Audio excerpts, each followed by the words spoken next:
Muy buenas tardes. Pasamos a ver el tema número 17 que se refiere a los exámenes complementarios. Es muy importante hablar de este tema porque nos ayuda bastante en el diagnóstico. De alguna manera nos da con mayor precisión algunos exámenes complementarios, nos van a dar con mayor precisión el diagnóstico. En este caso, por ejemplo, vamos a hablar de la cefalometría y esta es la que se ocupa de darnos el diagnóstico con más precisión. Nos va a indicar dónde realmente está la alteración, si está a nivel de dientes, si está a nivel de maxilar, si está a nivel de la parte blanda. Entonces, estos exámenes complementarios, como dice su nombre, nos ayudan a realizar ¿qué? A realizar un buen diagnóstico. Complementan el diagnóstico clínico que nosotros habíamos tenido. Empezamos viendo la teleradiografía de cráneo cefálica lateral. ¿Qué es esta teleradiografía? Es la radiografía de la cabeza obtenida a una distancia determinada con el haz central de rayos X incidiendo perpendicularmente al plano medio sagital, teleradiografía lateral, o perpendicular al plano frontal, teleradiografía frontal. Dos tipos de radiografías de estas, una que es la cefálica lateral y otra que es la frontal. La cefálica lateral es verle al cráneo de la parte lateral y la frontal es verle al cráneo de delante. Enseguida vamos a explicar un poquito mejor. Generalidades. ¿Qué es lo que se necesita para tomar estas radiografías? Estas teleradiografías o cefálicas laterales, que en realidad se diferencian de las radiografías que toman los médicos de cráneo, lateral o frontal, también los especialistas en las vías aéreas superiores son los que toman también para ver esto, pero se diferencia porque estas radiografías que nosotros tomamos tienen que tener mucha mayor precisión, tienen que estar bien enfocada de tal manera que nos ayuden para poder realizar posteriormente un buen diagnóstico. Y para eso, ¿qué necesitamos? El aparato que se llama el ortopantomiógrafo o el aparato de ortopantomografía, va acompañado un cefalostato, otro pequeño aparatito, el adaptador del tubo de rayos X. Esos son el aparato está compuesto de estos tres elementos de tal manera que con ese aparato podemos tomar estas cefálicas laterales o teleradiografías.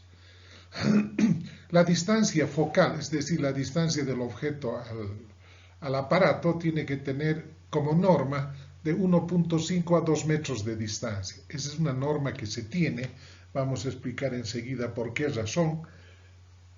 Y en Estados Unidos es de 4 metros de distancia, se toma a mayor distancia allá.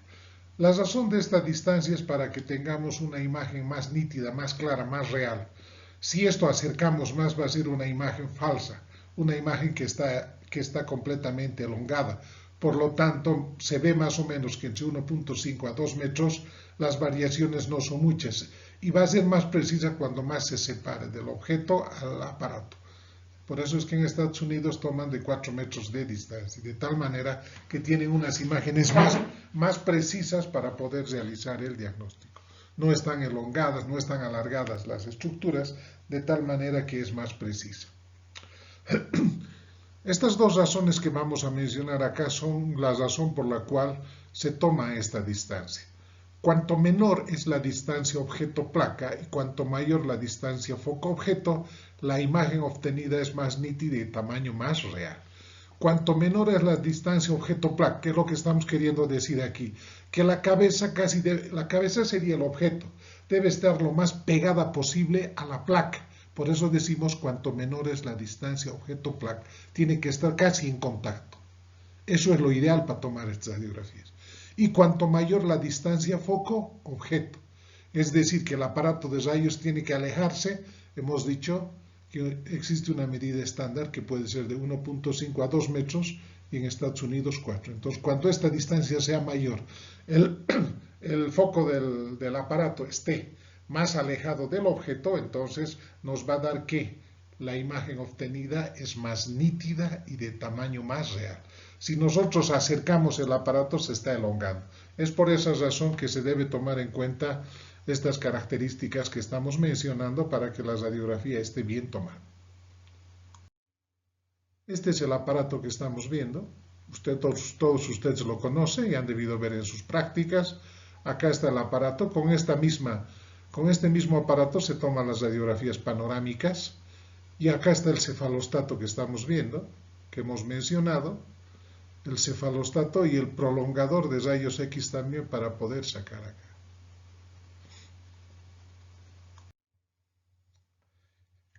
Un poquito repitiendo, ¿qué tipos de teleradiografía vamos a obtener? Las teleradiografías lateral y frontal de cráneo son técnicas habituales en la práctica diaria de la ortodoncia y de la cirugía maxilofacial. Son importantes estas radiografías para hacer algún tipo de intervenciones y también en la parte ortodóntica. Se utiliza mucho más tanto en ortodoncia como en cirugía maxilofacial. Acá tenemos la frontal y acá tenemos la lateral.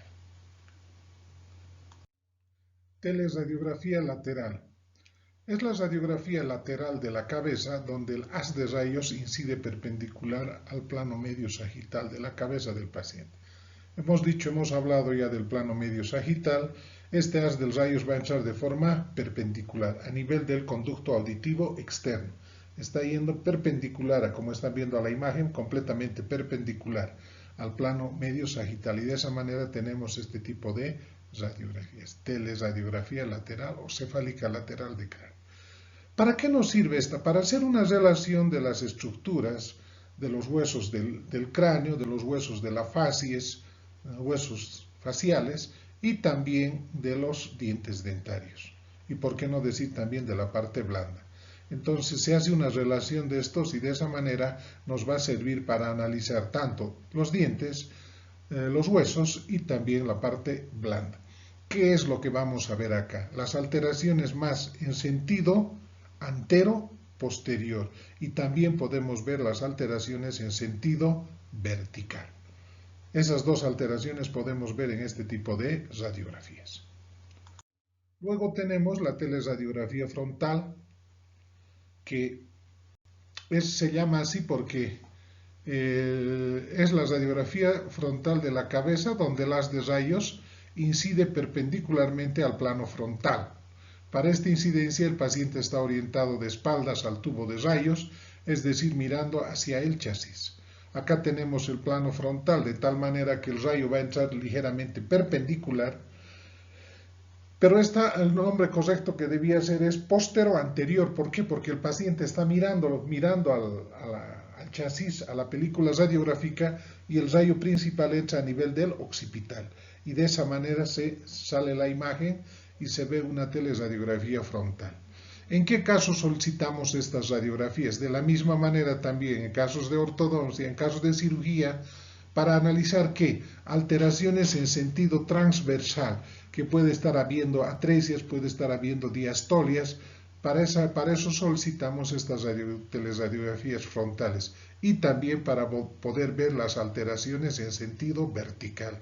Y también muchas veces nos sirve para ver algún tipo de tumor que pueda existir a nivel de la facies. Solicitamos también en esos casos estas teleradiografías frontales. Técnica de la teleradiografía lateral. El equipo de rayos que se utiliza es el aparato de ortopantomografía.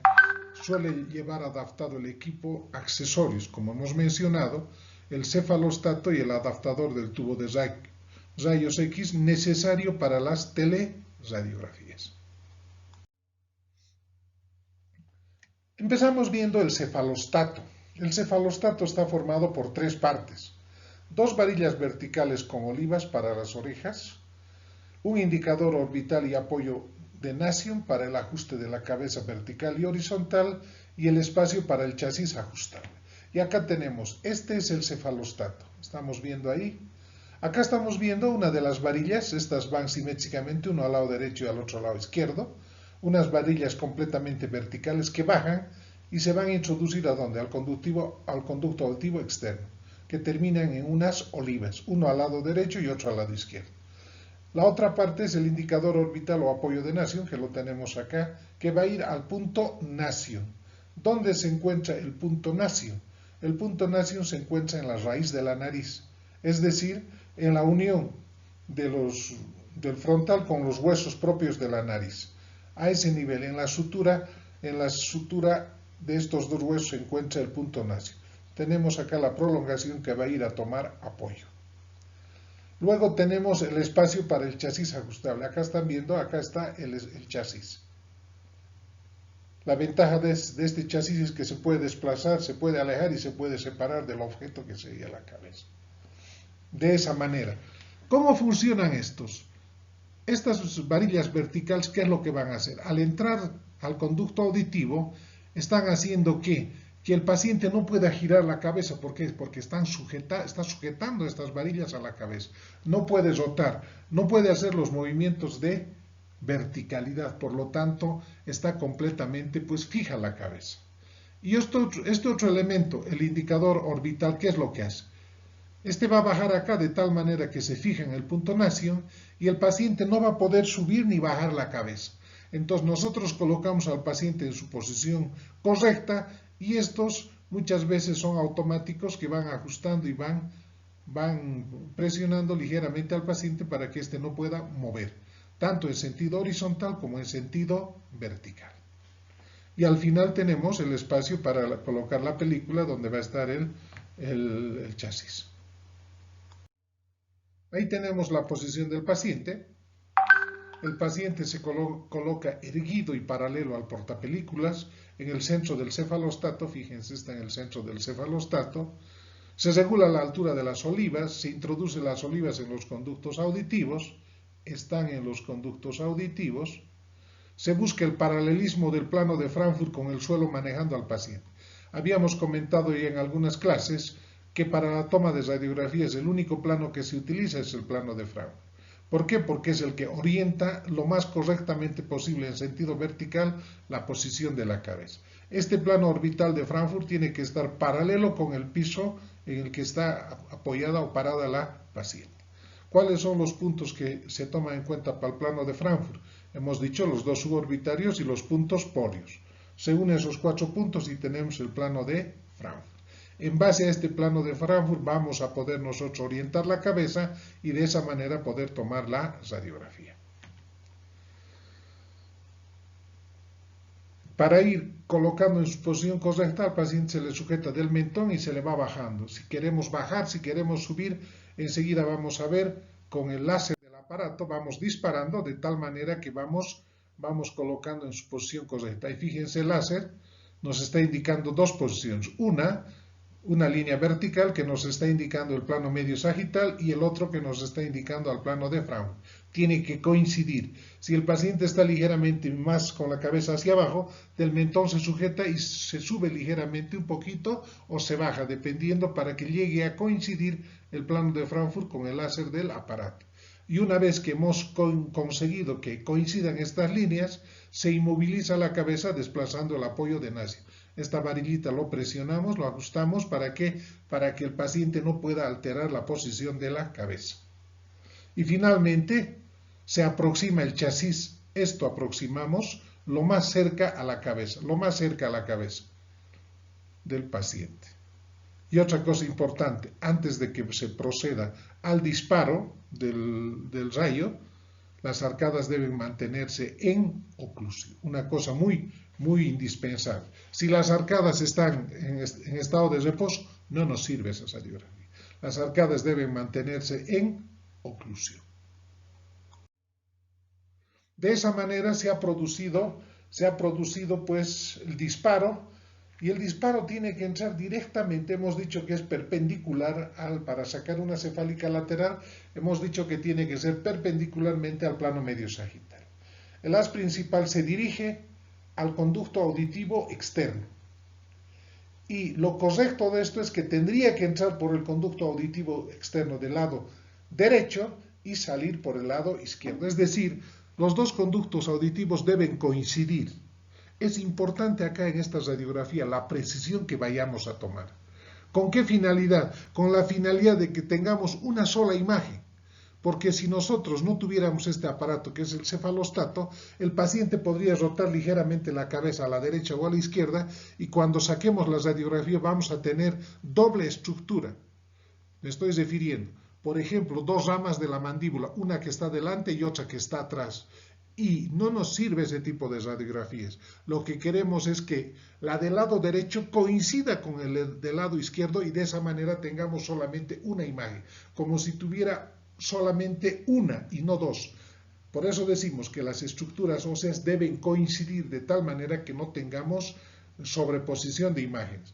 ¿Por qué es importante esto? Porque nosotros tenemos que trazar unas medidas, unos puntos primeramente, vamos a buscar, después vamos a trazar unos planos y vamos a medir. Y si nosotros tenemos doble imagen, no vamos a saber dónde trazar, si en el que está por delante, en el que está por detrás. Si esa sobreposición es mínima, no es mucho, es de un poquito más de milímetros, nos sirve la radiografía. Pero si hay más desplazamiento, hay más sobreposición, no nos sirve esa radiografía, tenemos que rechazar y tienen que hacernos otra más exacta, más clara. De esa manera entonces se toma estas radiografías cefálicas laterales de cráneo. ¿Qué es lo que vamos a hacer en esta radiografía cefálica lateral de cráneo? Vamos a encontrar primeramente, vamos a trazar ¿qué? El cefalograma. Ya se ha producido el disparo, hemos fijado bien la cabeza, la radiografía hemos obtenido lo más nítidamente posible, está bien tomada de tal manera que ahora ¿qué nos toca? Sacar el cefalograma. ¿Cómo lo vamos a hacer? Esa radiografía que nosotros hemos obtenido lo vamos a llevar al negatoscopio, siempre con el perfil del paciente al lado derecho nuestro. Encima de la radiografía vamos a colocar un papel transparente. Lo vamos a fijar ese papel con dos tiras adhesivas en un solo mismo lado, de tal manera que ésta se pueda abrir y se pueda cerrar. ¿Qué es lo que vamos a hacer? Colocamos sobre el negatoscopio y de esa manera vamos a realizar ¿qué? El cefalograma. ¿Qué es el cefalograma? Es el calco radiográfico obtenido de la placa y que se realiza sobre un negatoscopio en un papel especial transparente, y es sobre el cual se trazan los perfiles blandos y duros, se marcan los puntos y reparos óseos. En eso consiste el cefalograma. ¿Qué es lo que vamos a hacer? Primeramente vamos a obtener el cefalograma. Ahí tenemos ya la película radiográfica, la cefálica lateral, la hemos obtenido. Estamos colocando sobre el negatoscopio. Están viendo ustedes, este marco que ven es el aparato del negatoscopio. Siempre se dice que la película debe estar siempre ocupando toda la parte del vidrio, la parte del plástico que nos está iluminando. Si hubiera una demasía, es decir, el negatoscopio sería más grande, se puede colocar cartulina negra de tal manera que solo nos esté dando la imagen de ¿qué? De la cefálica lateral, para que no nos entretenga esa luz y no nos distorsione. Una vez que hemos colocado ya, acá podemos colocar una tira adhesiva y acá podemos colocar otra, de tal manera que tenemos la facilidad para abrir o para cerrar. Pero no es necesario fijarlo al negatoscopio, de preferencia que esté suelto, solamente que esté fijo el papel especial y la radiografía. Entonces, ¿qué vamos a hacer? Vamos a proceder a hacer el calco. Vamos a calcar primeramente las estructuras óseas, el frontal, el maxilar, las piezas dentarias, la mandíbula, parte del cráneo y después el perfil blando. Hacemos el calco correspondiente. Y acá tenemos ya esta imagen que estamos viendo, es el cefalograma. Es el calco que hemos hecho en ese papel especial de tal manera, como están viendo ustedes, estructuras óseas y estructuras blandas están. Estas solamente son las estructuras que nos van a servir para ¿qué? Para posteriormente hacer nuestro estudio.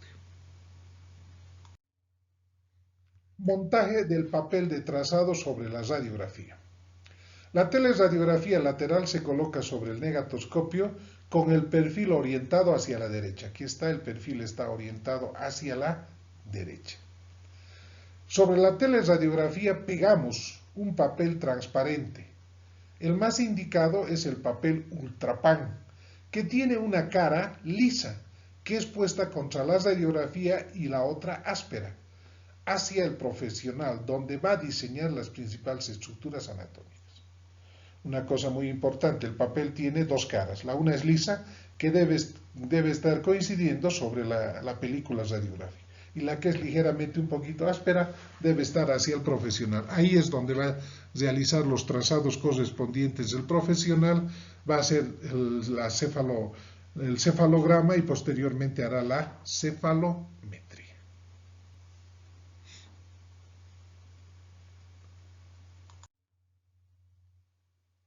Se procede a realizar el cálculo de las estructuras anatómicas.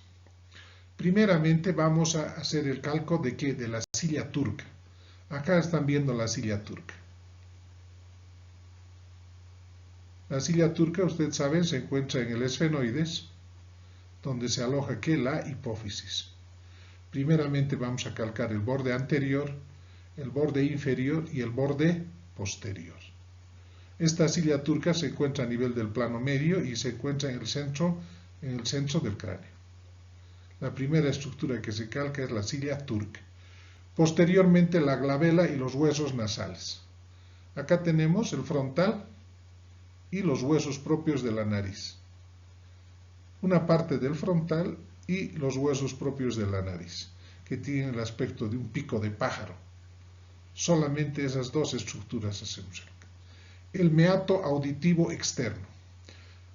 Acá vamos a ver una forma oval, ligeramente grandecita, que siempre se va a encontrar por detrás del cóndilo de la mandíbula.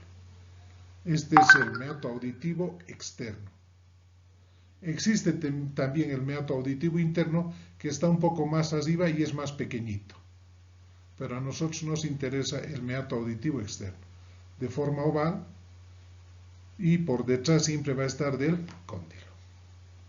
Posteriormente tenemos el borde inferior de la órbita. Localizamos la órbita. Nos interesa solamente el borde inferior, no nos interesa toda la órbita. Por eso solamente borde inferior de la órbita. Luego la fosa pterigomaxilar.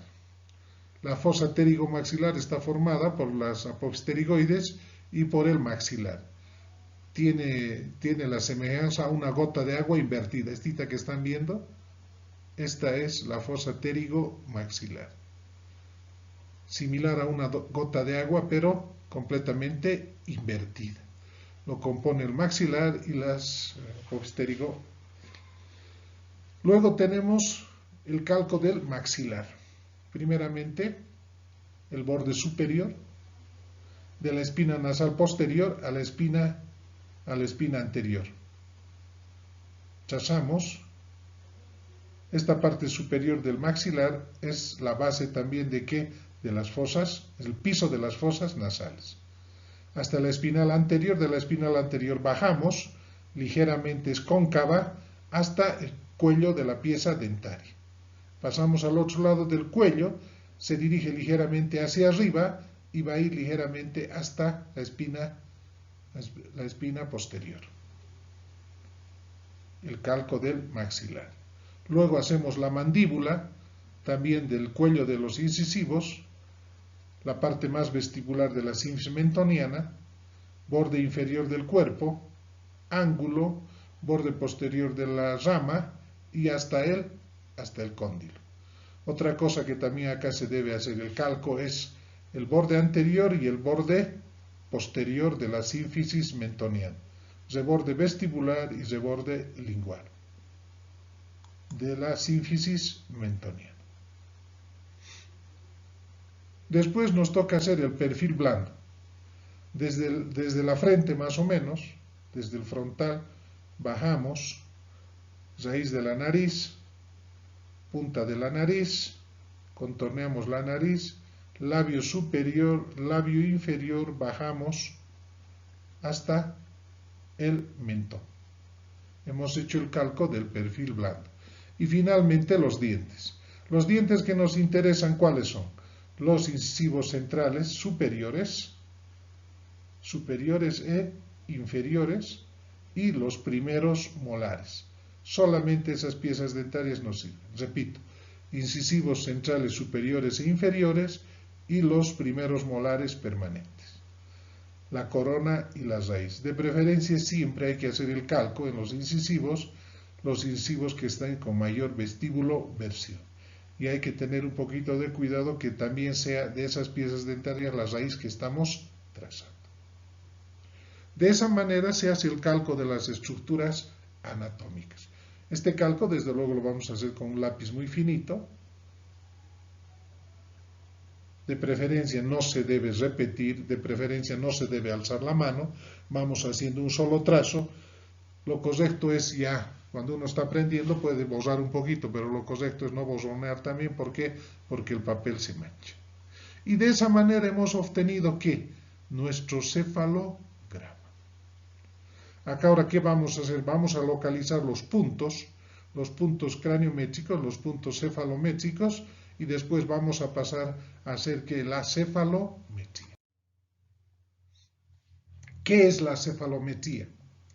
Es un listado de mediciones de planos y ángulos que, comparados con unos valores determinados como norma y tolerancia para sexo y edad, nos permite calcular la desviación e interpretarlos para llegar a un diagnóstico objetivo. Entonces, en ese cefalograma que hicimos, vamos a localizar unos puntos y vamos a unir con unos planos. Y la interposición de esos planos nos van a dar también que unos ángulos. La intersección de esos planos nos van a ir dando unos ángulos. Vamos a empezar a medir esas distancias que existen de los planos y esos ángulos, y esos vamos a ir comparando con un estándar que existe. Eso es la cefalometría.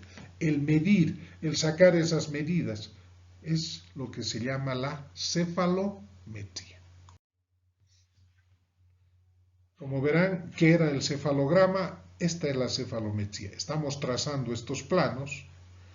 Estos planos se están entrecruzando entre ellos de tal manera que están formando diferentes ángulos.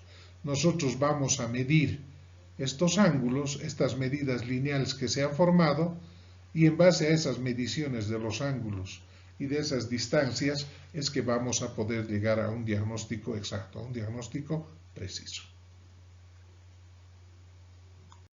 Objetivos de la cefalometría. Desde el punto de vista clínico, la técnica cefalométrica puede ser usada para valorar, para comparar, para expresar y para predeterminar las relaciones espaciales del complejo cráneo-maxilofacial en un momento cronológico determinado a lo largo del tiempo. En realidad resumimos estos objetivos de la cefalometría, como hemos dicho, en 4.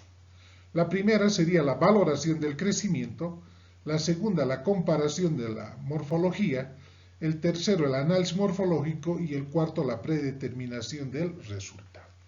En la valoración del crecimiento, como indica su nombre, vamos a ir nosotros haciendo una secuencia de radiografías en diferentes tiempos espaciados y vamos a ver la relación del crecimiento que está existiendo y vamos a hacer una comparación con el tratamiento que estamos realizando. De esa manera estamos haciendo la valoración del crecimiento, viendo el crecimiento de los huesos de la cara y si están acordes con el tratamiento que estamos realizando. Luego tenemos la comparación morfológica. Es la posibilidad de comparar las variaciones en la forma y tamaño craneofacial de ciertos grupos de población de edades, razas o sexos diferentes. Entonces, ¿qué es lo que vamos a hacer? Estamos comparando acá diferentes estructuras, dependiendo de la edad, dependiendo de la raza, dependiendo del sexo. Si ese cráneo tiene la forma normal o el tamaño es más grande o es más pequeño. De esa manera estamos haciendo la comparación morfológica. El otro objetivo es el análisis morfológico. En este análisis morfológico estamos analizando las relaciones espaciales de los dientes y de los maxilares entre sí con respecto al cráneo y expresarlas en términos objetivos para el diagnóstico de la anomalía. Lo que estamos haciendo acá, ¿qué es? Ahora acá ya estamos haciendo una relación de los dientes, de las estructuras de la facies y del tejido blando. Entonces estamos analizando ya con diferentes cuadros que tenemos que nos vayan a poder diferenciar si estamos dentro de lo normal o estamos dentro de lo anormal. Estamos analizando las diferentes estructuras. ¿Para qué?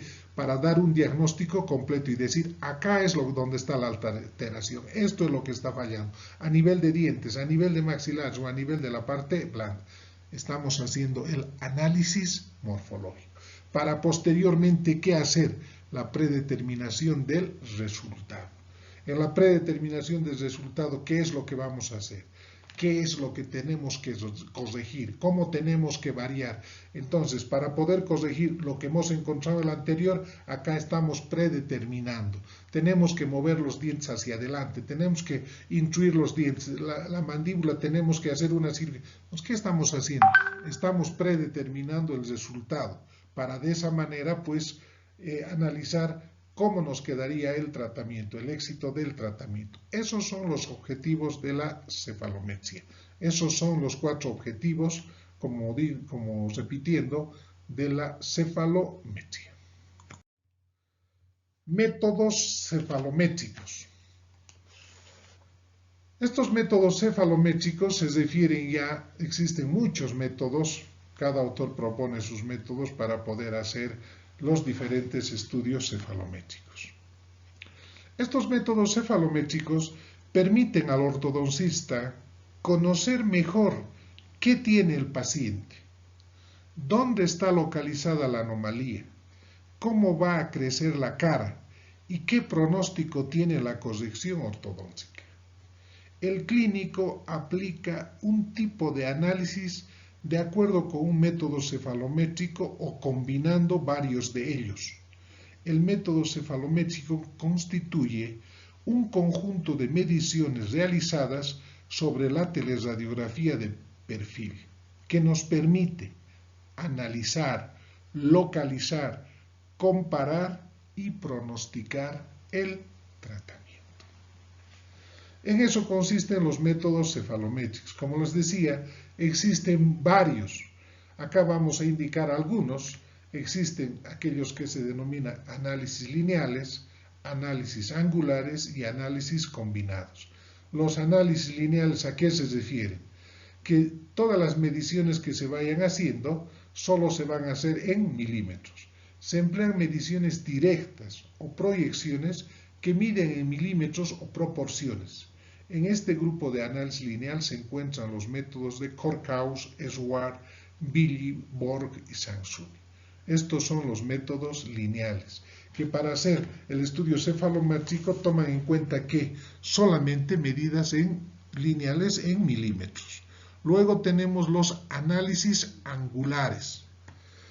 Fueron desarrollados para eludir algunos inconvenientes de las medidas lineales, ya que un ángulo teóricamente expresa una proporción entre dos líneas. Se miden en grados. En este grupo de análisis angulares están los métodos de Down, de Tweed y de Bayard.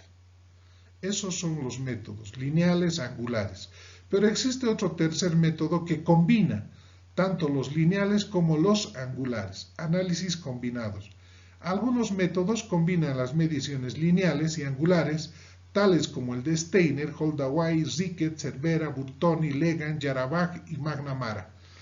Como verán, existen diferentes métodos cefalométricos y este utiliza tanto los milímetros como los grados.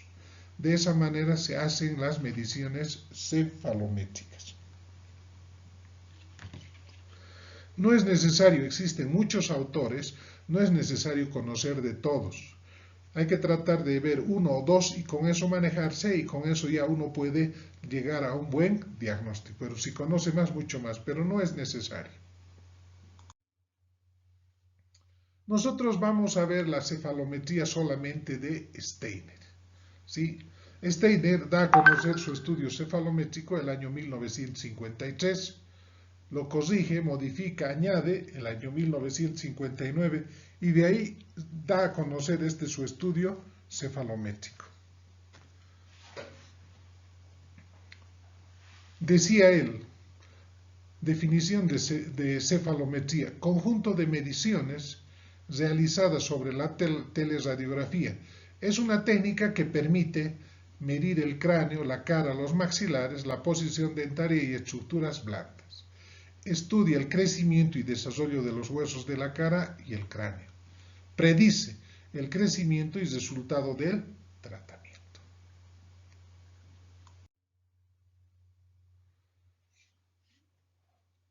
Este método utiliza medidas angulares y lineales, entonces este es el método combinado.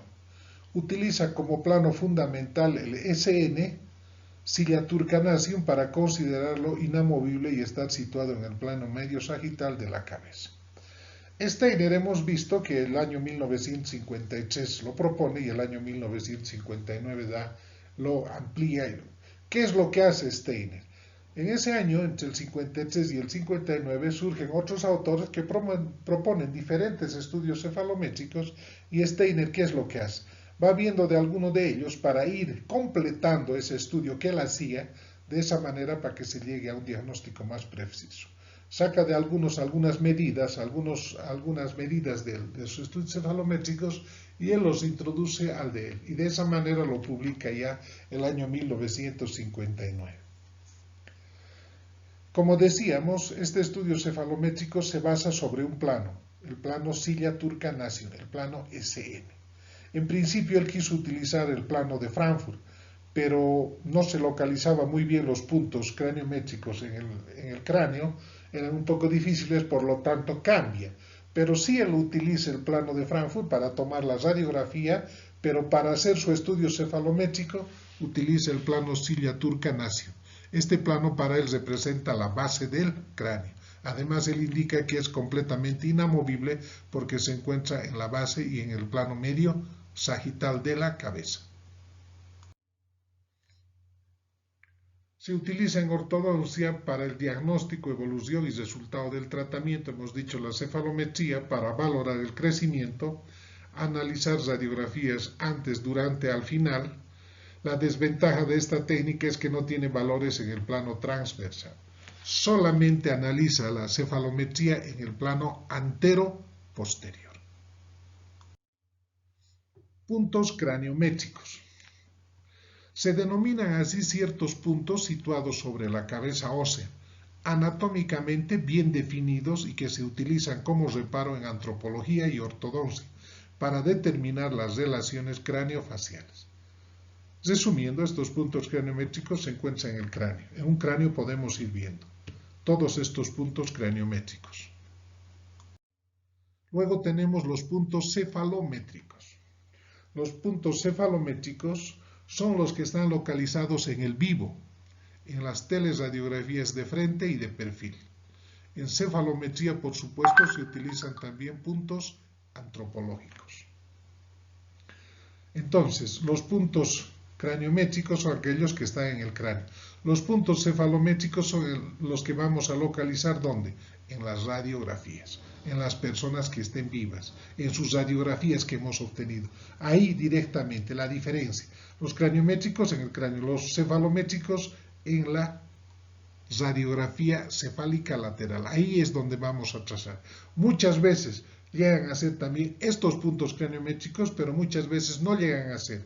Van a surgir de la interposición o el entrecruzamiento de algunos planos que nos van a dar también unos puntos que vamos a denominarlos también cefalométricos. Y pasamos a ver los puntos cefalométricos de Steiner. 1, 2, 3, 4, 5, 6, 7, 8, 9, 10 puntos utiliza Steiner. Empezamos viendo el punto S, se denomina así punto S, silla turca. Acá está ubicada la silla turca, hemos dicho ya su borde anterior, su borde inferior y su borde posterior. En el centro de la silla turca se encuentra el punto S, que representa a la silla turca. Luego tenemos el punto nacium. El punto nacium, ¿dónde se encuentra? En la sutura que va a formar el hueso frontal con los huesos propios de la nariz. Punto nacium, N. Luego tenemos el punto A. El punto A, ¿dónde se encuentra? En el borde anterior del maxilar, en su parte más depresiva, en su parte más profunda. Este punto A nos va a servir de límite del hueso basal y del hueso alveolar. Lo que está por encima del punto es el hueso basal y lo que está por debajo es el hueso alveolar. Luego tenemos el punto B. El punto B, ¿dónde se encuentra? En la parte anterior de la mandíbula, borde anterior de la mandíbula. De la misma manera en su parte más depresiva, en la parte más profunda. De la misma manera nos sirve como punto de referencia. Lo que está por encima es el hueso alveolar y lo que está por debajo es el hueso basal. Luego tenemos el punto pogonium, PG. PG es la parte más sobresaliente de la sínfisis mentoniana. Ahí está ubicado el punto PG, la parte más sobresaliente de la sínfisis mentoniana. Luego tenemos el punto gonium. El punto gonium que se encuentra en la unión del borde inferior de la mandíbula con el borde posterior de la rama. En ese ángulo que está formándose se encuentra el punto gonium. Luego tenemos el punto natium. El punto natium se encuentra en la sínfisis, en la parte más anterior e inferior de la sínfisis mentoniana. Luego tenemos el punto L. Este punto L va a resultar del trazado que nosotros hagamos, es decir, la intersección de dos líneas. Primeramente trazamos el plano SN. Unimos el punto silla turca nacio, unimos, prolongamos la línea por delante y por detrás. Ahora, ¿cómo localizamos el punto L? Tomamos como referencia el pogonio, el punto pogonio. De acá de este pogonio sacamos una línea completamente perpendicular al plano SN. Y en el entrecruzamiento de este plano SN con esta línea que viene del pogonio, en este entrecruzamiento se encuentra el punto L. Luego tenemos el punto E. De la misma manera, para trazar el punto E, ¿qué hacemos? Localizamos la parte más posterior del cóndilo, de la mandíbula, de ahí trazamos una línea completamente perpendicular al plano SN, y en el entrecruzamiento del plano SN con esta línea se encuentra el punto E. Y finalmente tenemos el punto D, que se encuentra en la parte media de la sínfisis mentoniana, entre la parte vestibular y la parte lingual. Ahí en el centro se encuentra el punto D. Esos son los puntos cefalométricos de Steiner. De la misma manera también tenemos los planos cefalométricos de Steiner. También son 10 planos. Hablamos del plano silla nacio, unimos el punto S con el N, plano silla nacio. Esta es la referencia que toma para poder analizar las diferentes medidas. Este es el plano de referencia, que representa la base del cráneo. Luego tenemos el plano oclusal, que está yendo de los incisivos, del entrecruzamiento de los incisivos al entrecruzamiento de los molares. Se dirige hacia atrás. Luego tenemos el plano mandibular. Uniendo los puntos gonium natium, ahí tenemos el plano mandibular. El plano nacium punto A, del nacio al punto A. El plano nacium punto B, del nacio al punto B. El plano nacium punto D, del nacio al punto D. El plano facial, del nacium al pogonio. El plano estético. El plano estético es aquel que va a ir de la parte media de la nariz, Steiner dice, de la S, de la parte media de la S a la parte más sobresaliente del pogonium cutáneo, a la parte más sobresaliente del mentón. Esta línea representa, pues, ¿qué? Representa el plano estético, que nos sirve para tomar la relación de los labios. Luego tenemos el eje del incisivo superior, localizamos el borde incisal y localizamos el ápice, unimos estos dos puntos y tenemos el eje axial del incisivo superior. Lo propio hacemos con el inferior y de esa manera tenemos el eje del incisivo inferior. Esos son los 10 planos cefalométricos que utiliza Steiner. Habiendo ya visto los puntos que utiliza y los planos, entramos ya de lleno a hacer el análisis cefalométrico de Steiner. Es un análisis completamente sencillo, solamente tiene 10 planos y 10 puntos, De los otros autores son mucho más, muchas veces, 2, 3 veces más son los puntos y los planos. Este es el estudio cefalométrico más sencillito para que ustedes vayan aprendiendo de qué manera se va haciendo estos análisis.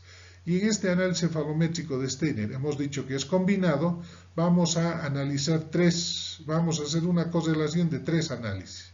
Primeramente, el análisis esqueletofacial en relación a la base del cráneo, análisis del esqueleto facial en relación a la base del cráneo, análisis de los dientes con respecto a sus huesos basales y finalmente el análisis de los tejidos blandos. Empezamos viendo la primera, que se refiere al análisis del esqueleto facial en relación con la base del cráneo. Hemos dicho que por medio de 2 mediciones vamos a hacer este análisis, que son los angulares en grados y los lineales en milímetros.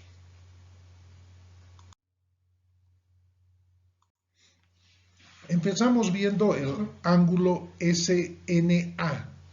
¿Este ángulo de dónde resulta? Resulta de la intersección de 2 planos, primeramente el plano SN y posteriormente el plano NA. De esta intersección de estos planos se está formando un ángulo, cuyo valor normal es de 82 grados. ¿Qué nos indica este ángulo? ¿Qué nos está indicando este ángulo? Este ángulo nos está indicando la posición correcta del maxilar superior en sentido antero-posterior. ¿En relación a qué? A la base del cráneo. Esa es la posición correcta que nos está indicando. Pueden presentarse 3 posiciones. Una, la que estamos viendo normal, otra que el maxilar esté ligeramente hacia adelante o que esté ligeramente hacia atrás. Este ángulo, cuando se presenta normal, nos va a dar un valor de 82 grados. 82 grados mil. Si la angulación es mayor, hablamos de 84, 85, 86. ¿Eso qué quiere decir? Que este punto A está ligeramente más hacia adelante. ¿Y eso qué significa? Que este maxilar está más hacia adelante. Estamos frente a un prognatismo. Si la angulación aumenta, hablamos de prognatismo. O puede ocurrir lo contrario, este punto A ligeramente más hacia atrás. ¿Qué nos está indicando? Que la mandíbula ligeramente está hacia atrás. Hablamos de un retrognatismo. Esas 3 posiciones nos va a indicar este ángulo SNA. Lo normal, lo alterado hacia adelante y lo alterado hacia atrás. De esa manera entonces nos sirve de referencia este ángulo SNA. También, pero este ángulo puede abrirse dependiendo de la inclinación de este plano SN y también del largo que tenga. Si este plano, por ejemplo, es completamente horizontal, la angulación puede abrirse. Y si esto es ligeramente vertical, este ángulo se cierra. Depende mucho también de la inclinación, decíamos, de este plano SN. Lo propio, si esto es más grande, esto se cierra. Y si esto es ligeramente más corto, se abre. De esa manera también tenemos que analizar el plano SN para de esa manera ver el resultado de la relación con el maxilar superior.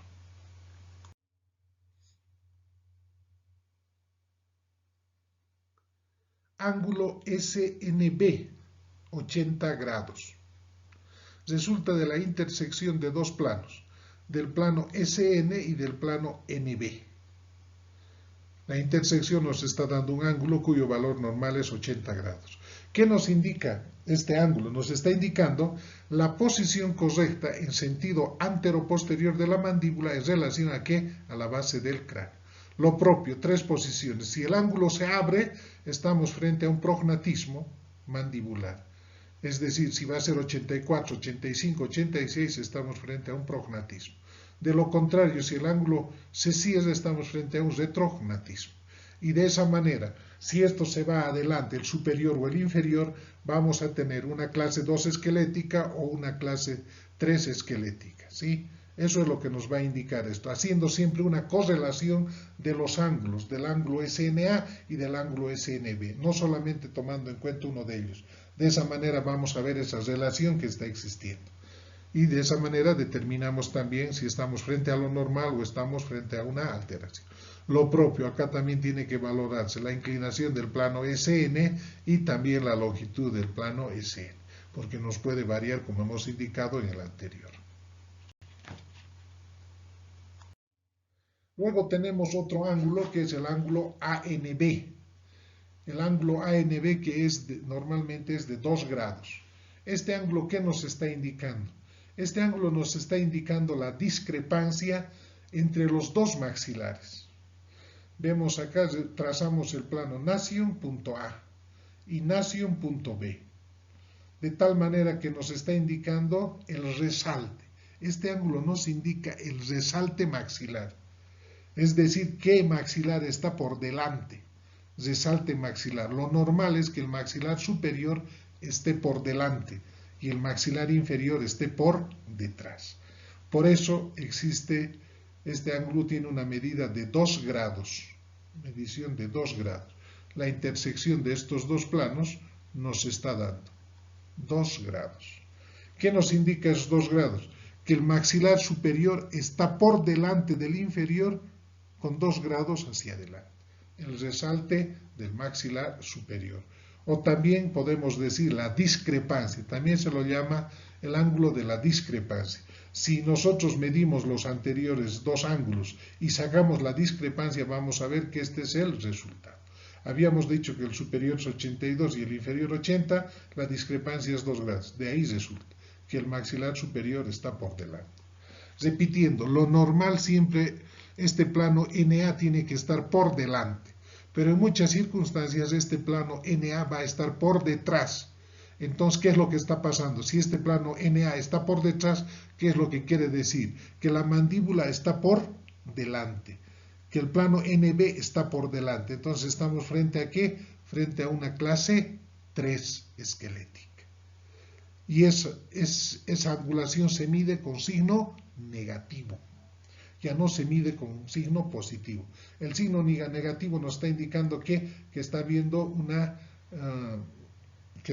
intercambio de los planos. La mandíbula está por delante, por lo tanto estamos teniendo un resalte negativo. En cambio, si este ángulo, el plano NA está por delante y este ángulo se abre más, estaremos siempre con signo positivo.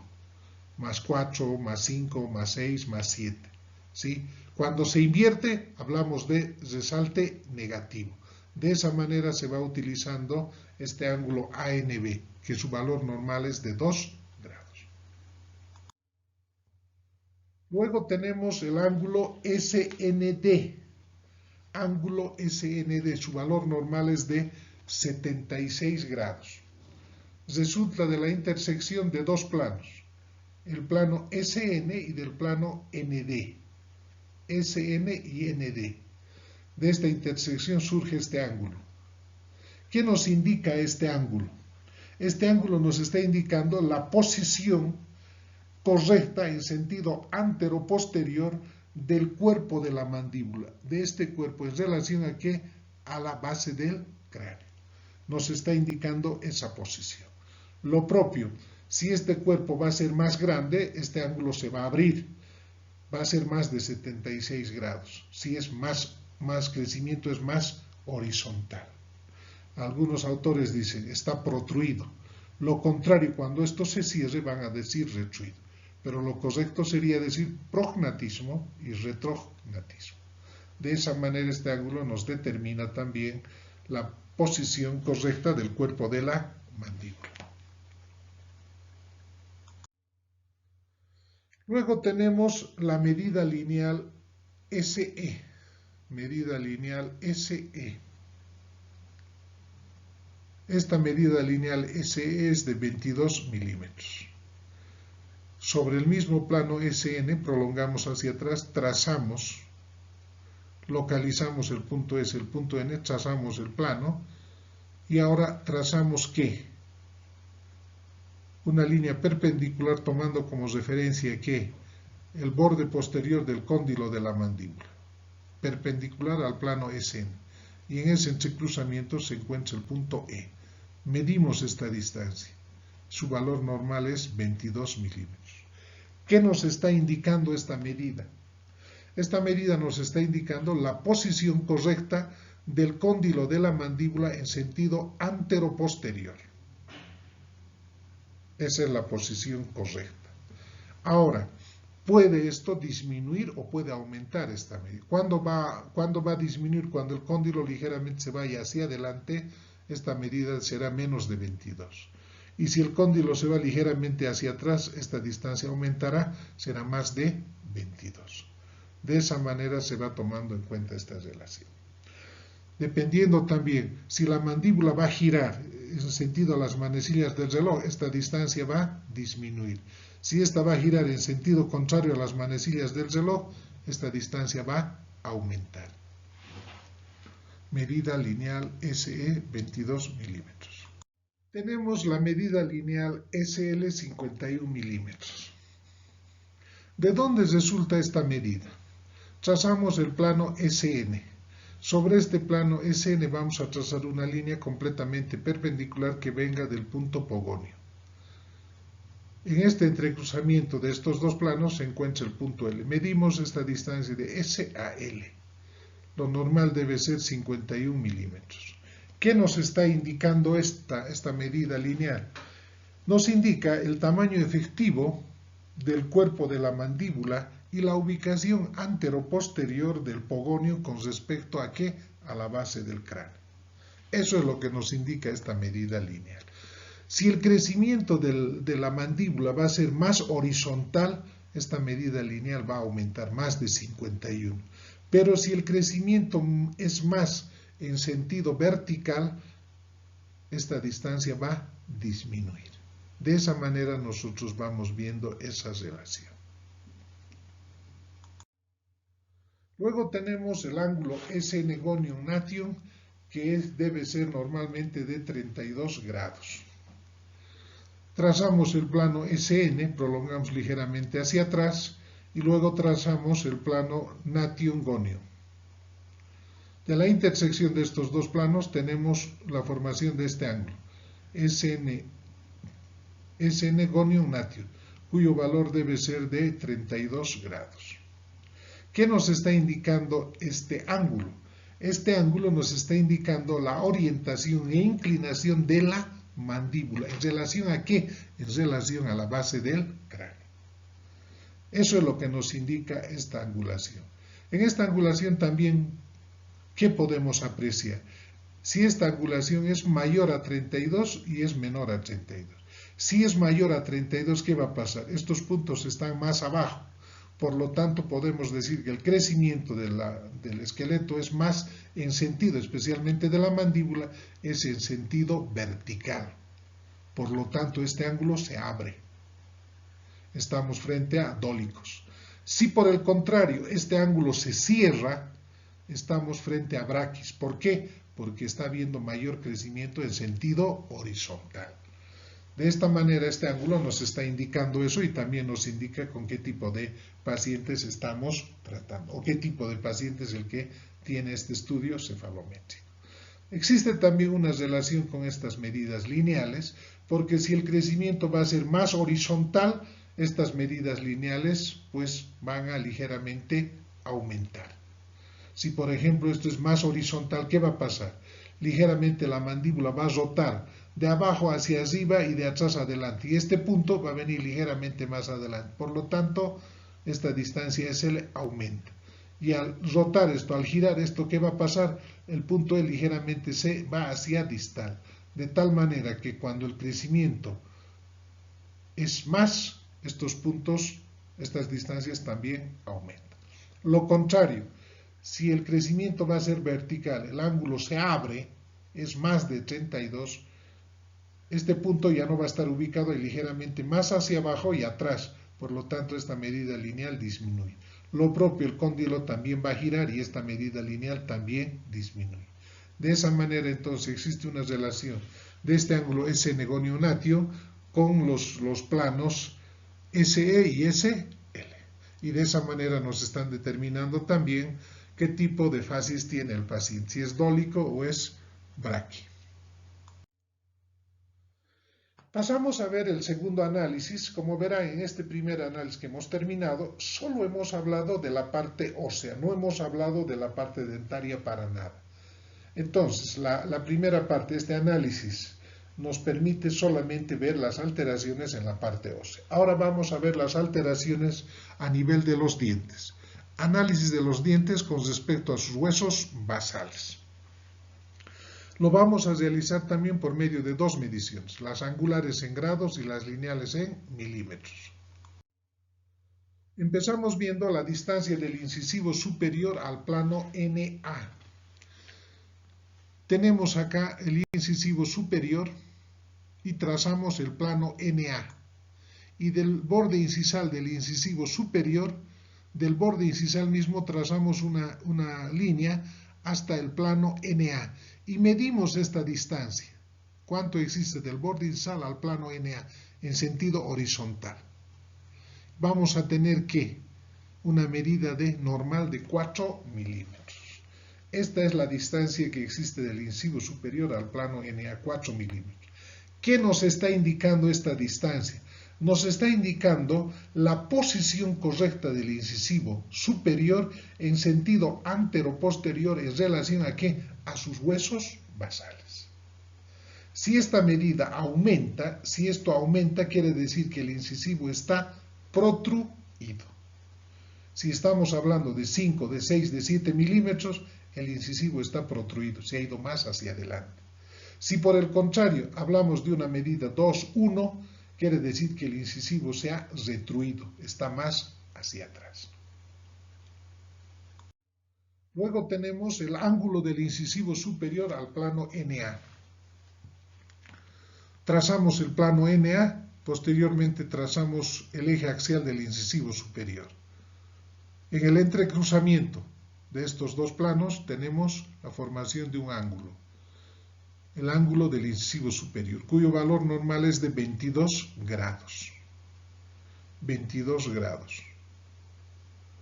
Estos 22 grados, ¿qué nos están indicando? La inclinación correcta del incisivo superior en sentido antero-posterior en relación a ¿qué? En relación a sus huesos basales. Si esta angulación aumenta, ¿qué quiere decir? Que el incisivo está vestíbulo versionado. Si por el contrario esta angulación disminuye, ¿qué nos está indicando? Que el incisivo está palato versionado. Se está cerrando esta angulación. Si se inclinan hacia vestibular, se está abriendo. Si esto se inclina hacia palatino, esto se está cerrando. De esa manera, entonces, vamos determinando tanto la posición como la inclinación correcta de los incisivos superiores. Lo propio se va a hacer con los incisivos inferiores. Trazamos el plano NB y luego la distancia del incisivo inferior del borde incisal al plano NB. Debe ser también de 4 milímetros. ¿Qué nos está indicando? La posición correcta en sentido antero-posterior en relación aquí a sus huesos basales. Si esta medida es mayor, hablamos de protrusión. Si esta medida es menos, hablamos de retrusión.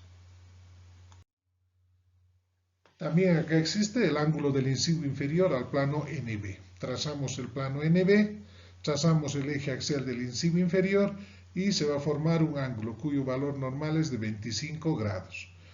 Si es esta angulación que nos va a dar la inclinación correcta de los incisivos inferiores en relación a la base, en relación a su base, a la base de la mandíbula, en sentido antero-posterior. Si esta angulación es mayor, hablamos de vestíbulo-versión. Si esta angulación es menor, hablamos de linguo-versión. Luego tenemos la distancia Pogonium-NBA. Distancia Pogonium-NBA. Trazamos el plano NB, localizamos el punto Pogonio y medimos en línea horizontal. Medimos en línea horizontal de tal manera que esta medida lineal debe ser de 4 milímetros. 4 milímetros. ¿Qué nos está indicando?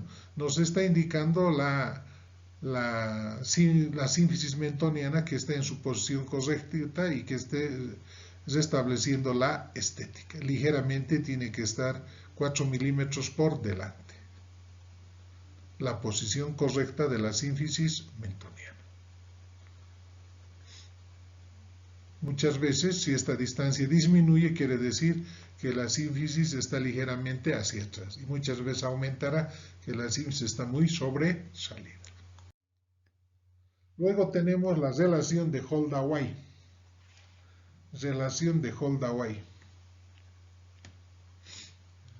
Esta relación de Holdaway, como indica su nombre, relaciona dos medidas. Una, que es la distancia del incisivo inferior al plano NB, y otra del pogonio al plano NB. ¿Qué dice? Que cuando estas distancias deben estar siempre iguales.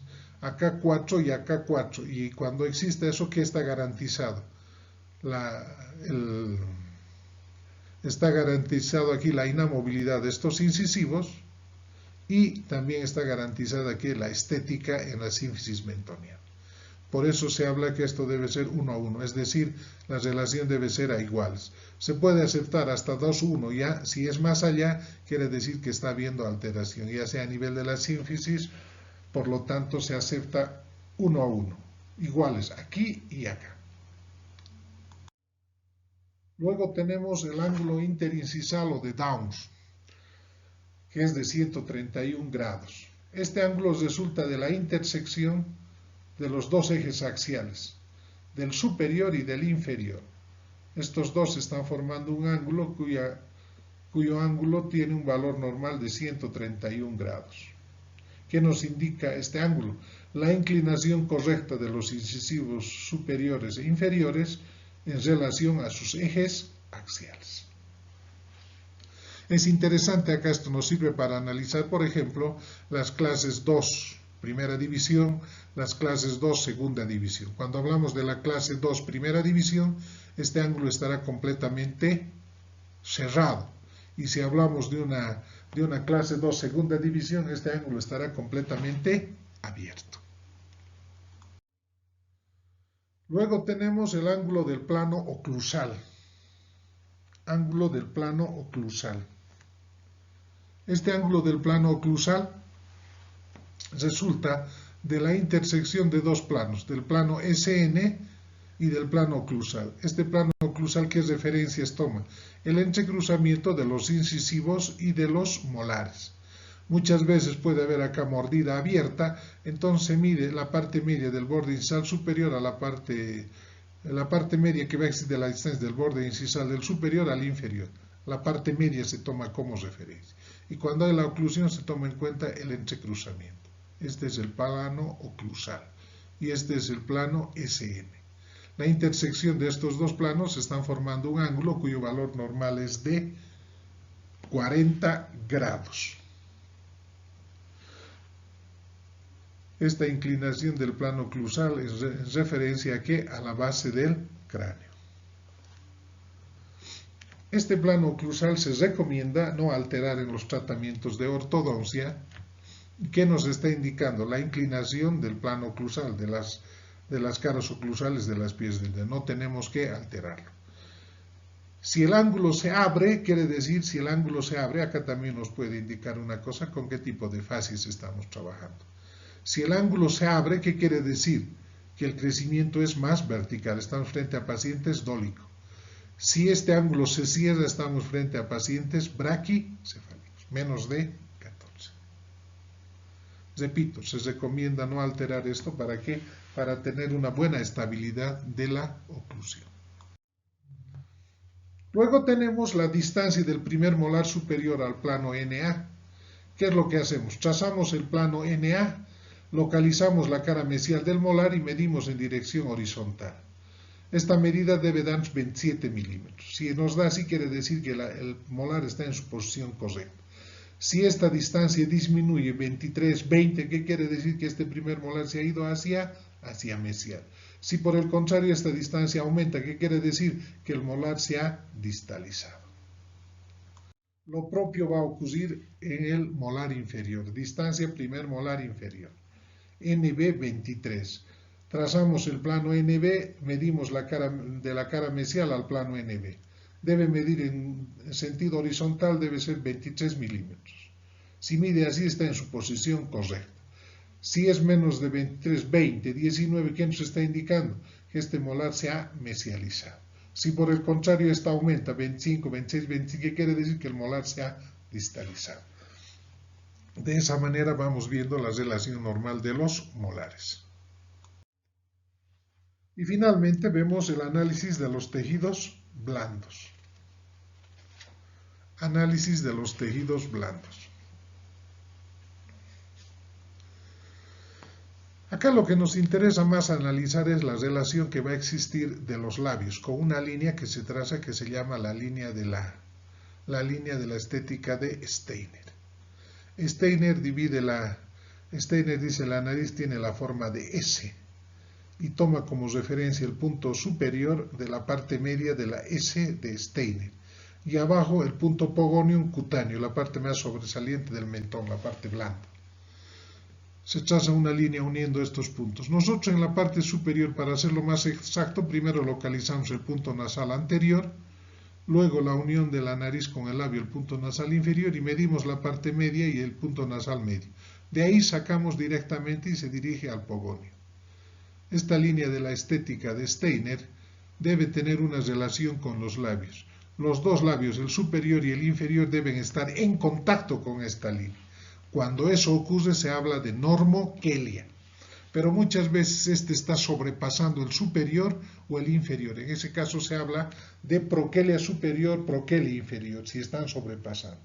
Ahora, si estos labios no llegan a esta línea de la estética, se habla de retroquelia. Puede ser solo el superior o puede ser el inferior. Retroquelia superior y retroquelia inferior.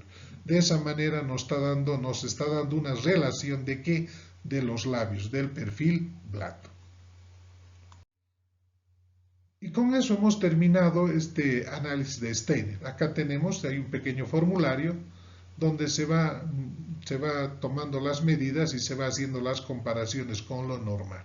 Acá tenemos lo normal y acá tenemos del paciente. Entonces acá una vez que hemos hecho la medición, vamos registrando acá y de esa manera vamos marcando cuáles distancias están alteradas y cómo podremos corregir. Si hay que llevar más, inclinar más hacia adelante, inclinar más hacia atrás, si podemos hacer o no podemos. Si es una clase esquelética, con seguridad que es para un tratamiento quirúrgico. Si es una clase dentaria, con seguridad que nosotros vamos a poder realizar este tratamiento. De lo contrario, pues va a ser exclusivamente ¿para qué? Para cirugía. Otro estudio complementario es la radiografía panorámica o ortopantomografía. Es una radiografía que nos permite la visión de los maxilares y sus estructuras en una sola placa, con menor exposición a la radiación para el paciente. Entonces, acá lo que queremos decir es que con una sola placa radiográfica vamos a tener menor exposición de radiación para el paciente, pero no con la precisión o nitidez de una película periapical. Con una sola vamos a tener, como indica su nombre, el panorama, no con una buena nitidez. Podemos ver acá, y si hay alguna pequeña duda, queremos despejar la duda, podemos pedir una periapical. Acá hay menos exposición de radiación. El aparato que toma estas radiografías es el mismo que habíamos indicado, pero para esto no se necesita ya el cefalostato. De esta manera trabaja una pequeña rotación, el aparato va sacando la imagen.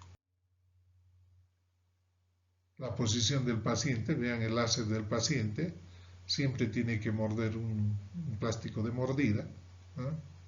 Está mordiendo, lo están ubicando al paciente. Este tema ustedes ya lo han visto en radiología, pero un poquito vamos a repasar. Posición del paciente, derecho frente al equipo, sujeto con las manos a las asas al efecto, mordiendo con los incisivos de forma simétrica el bloque de mordida. El cuerpo debe estar erguido sin quedar de puntillas, pero estirado. El plano de Frankfurt paralelo al suelo, la frente apoyada en el apoyo de frente y sujeta, la lengua del paciente subida, tocando el velo del paladar. Ahí está la posición del paciente, de esa manera está correctamente ubicada. Sacamos la radiografía y tenemos ya la imagen. ¿Cómo se hace el análisis de la panorámica? Las 5 regiones topográficas. Región nasomaxilar, región mandibular, región de la articulación temporomandibular, dentadura superior y dentadura inferior. De esa manera analizamos una panorámica, como ya saben ustedes. Ahí tenemos la región axomaxilar, que comprende el arco cigomático, el seno maxilar, el tabique nasal, los cornetes nasales, el seno piriforme, el paladar duro, el paladar blando y la espina nasal inferior. Toda esta parte primero analizamos.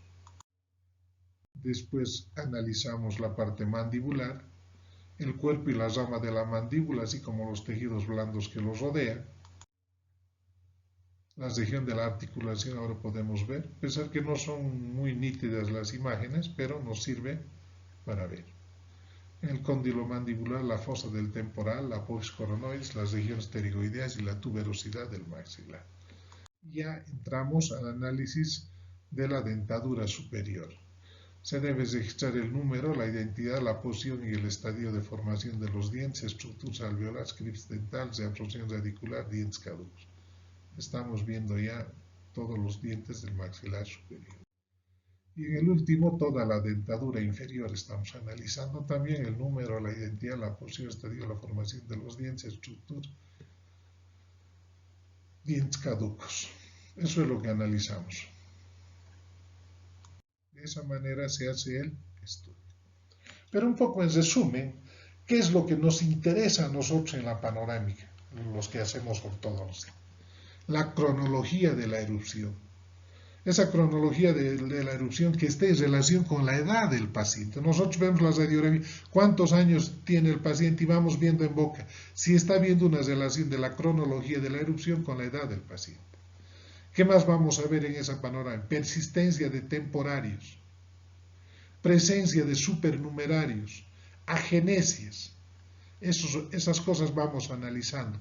Malformaciones dentarias, dientes tratados, dientes con tratamiento de conducto, obturaciones, cómo están esas obturaciones, dientes retenidos, existen algunos dientes retenidos. Eso es lo que vamos a ir viendo en la panorámica que nos interese a nosotros. Quistes foliculares, la anatomía radicular, vamos a ver si tiene enanismo radicular, si está viendo reabsorción radicular, cómo está esa raíz. Todo eso nos interesa saber.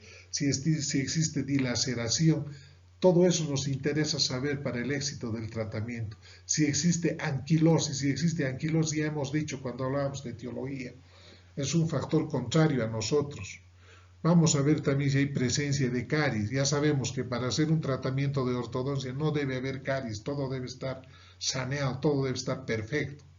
También evaluaremos los terceros molares en la panorámica, cómo están esos terceros molares, si necesitan extracción o no necesitan extracción, si están verticales, si están impactados, qué es lo que está viendo. La cresta alveolar, importante analizar si existe retracción, si existe reabsorción de la cresta alveolar, si existe reabsorción también de la encía. De la cresta alveolar más nos interesa, si el soporte del diente ya no hay, muchas veces es una reabsorción generalizada, muchas veces es una localizada solamente. Hay algún diente que ya no tiene la cresta alveolar. Si nosotros no tenemos el cuidado, vamos a colocar y se nos sale el diente. Esta radiografía panorámica en ortodoncia siempre debe tomarse antes del tratamiento, durante el tratamiento y después del tratamiento para ir haciendo comparaciones, cómo nos está yendo, si está habiendo algún grado de reabsorción, si estamos corrigiendo como debe ser o no estamos corrigiendo. De esa manera entonces se va analizando todo esto en la panorámica. ¿Qué nos interesa a nosotros desde el punto de vista de la ortodoncia? Cuando ustedes soliciten una panorámica a su paciente, eso es lo que tienen que ver en la panorámica. Nos interesa mucho más eso. Muchas veces cualquier duda que tengan en la panorámica, les sale una duda, siempre se puede despejar esa duda tomando otro tipo de radiografía. Se puede tomar la periapical, que esta nos va a dar con mayor con mayor detalle, con mayor precisión nos va a dar la imagen. ¿Por qué? Porque nos da esa precisión esta radiografía periapical. Si nosotros tenemos alguna duda en la panorama, vemos alguna cosita medio rara, lo confirmamos con una periapical. En este caso, por ejemplo, también para saber en dónde se encuentran ubicados los caninos, es necesario muchas veces pedir una radiografía oclusal para ver si la corona está por palatino o está por vestibular, y de esa manera con esta radiografía oclusal estamos confirmando la posición correcta de la pieza dentaria. Fotografías. Otros exámenes complementarios también que nos ayudan en el diagnóstico son las fotografías faciales. Las fotografías faciales son las más fáciles de almacenar, ocupan menos cantidad de espacio y proporcionan inmensa información al clínico como al paciente. Es importante también. Las fotografías pueden ser fotografías extraorales y fotografías intraorales. Empezamos viendo las fotografías extraorales. Se recomienda que se tome al menos 3 fotografías extraorales para todos los pacientes. Una fotografía de frente, otra fotografía de perfil y finalmente una fotografía de frente sonriendo. Ahí tenemos una fotografía de frente. Esta fotografía se utiliza para hacer el análisis transversal y vertical de la cara del paciente. Permite dividir la cara en 2 mitades, tomando como referencia el plano medio sagital. Podemos dividir en quintos también, en sentido transverso, en tercios iguales y en sentido vertical. De esa manera nos sirve también estas fotografías como un medio de diagnóstico. En la cara no podemos trazar, no podemos pintar, pero acá podemos ligeramente hacer los trazos y de esa manera determinar pues qué tipo de alteración tiene el paciente, ya sea en sentido transversal, en sentido vertical. Luego tenemos la fotografía de perfil. De la misma manera también utilizamos para hacer el análisis en sentido vertical. Permite dividir la cara en tercios. Podemos ver acá qué tipo de perfil tiene, si es cóncavo, si es convexo o si es recto. Tomamos en cuenta el perfil, podemos ver también aquí la línea de la estética de Rickett, podemos ver la relación de los labios, si hay problemas sagitales del maxilar superior o de la mandíbula. De esa manera en la fotografía de perfil podemos también hacer esos análisis y finalmente tenemos la fotografía de frente sonriendo. En ella se puede ver las diferentes posiciones de los labios. La cantidad normal de corona clínica que muestra un paciente al sonreír debe ser 3/4 partes. Es mayor en mujeres que en hombres. Entonces acá podemos ver la correcta elevación del labio superior. En este caso está dentro de lo normal, en las mujeres es un poquito más. Entonces acá lo que estamos analizando es la sonrisa del paciente en relación a las piezas dentarias. Luego tenemos las fotografías intraorales. Para hacer el análisis intraoral se debe incluir las siguientes fotografías.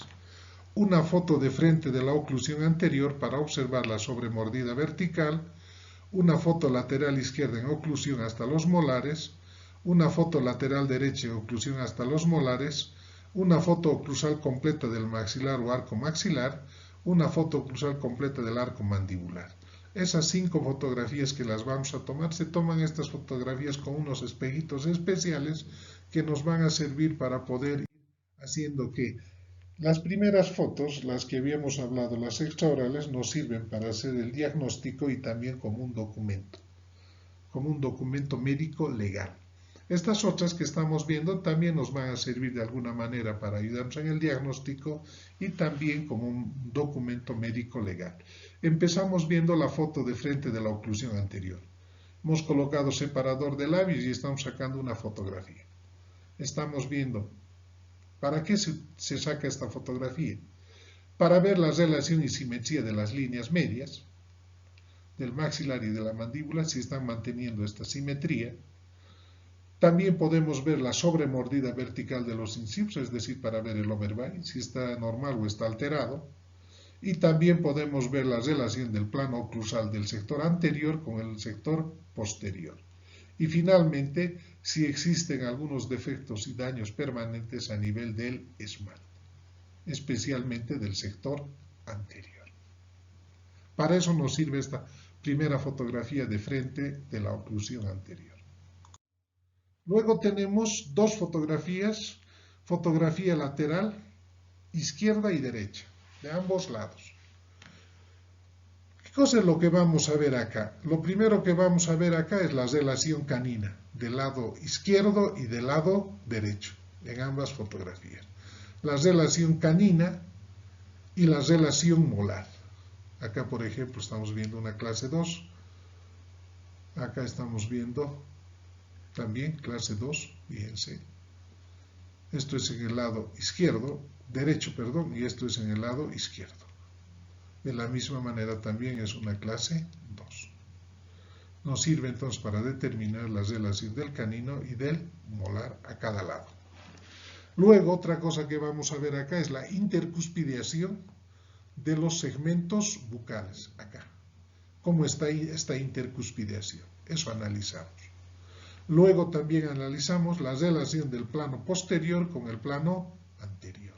Si está viendo esa relación. Como verán, acá no está viendo. Está más arriba y este está completamente más hacia abajo. Y finalmente veremos los defectos y daños permanentes del esmalte. ¿Qué defectos y daños se está viendo a nivel del esmalte? En la cuarta fotografía es una oclusal superior, toda la arcada superior. ¿Qué es lo que vamos a analizar acá? La forma del arco, ¿qué forma tiene el arco maxilar? Acá estamos viendo que es ligeramente cuadrada, la parte anterior recta, ligeramente cuadrada. ¿Qué más vamos a analizar? Anomalías de forma, anomalías de tamaño, anomalías de posición y anomalías de número. Todo eso analizamos acá en los dientes maxilares. La magnitud del apiñamiento, qué magnitud tiene este apiñamiento, y finalmente defectos y daños permanentes del esmalte. Luego, la última fotografía, la oclusal inferior, vamos a analizar lo mismo. La forma de la arcada mandibular, acá estamos viendo, ligeramente oval, anomalías de forma, anomalías de tamaño, de posición y número de los dientes mandibulares, la magnitud del apiñamiento y defectos y daños permanentes del esmalte. Todo eso es lo que vamos analizando acá en esta fotografía oclusal. Como verán, de esa manera existen muchos más análisis que se puede hacer dentro del diagnóstico que nosotros nos echamos mano para poder confirmar nuestros diagnósticos en ortodoncia. Existen muchas más radiografías que se pueden ir tomando, que el tiempo, la verdad, no nos alcanza para seguir. Pero en el próximo año ya verán los diferentes tipos más de estudios complementarios que existen para de esa manera completar este tema. Muchas gracias y hasta luego.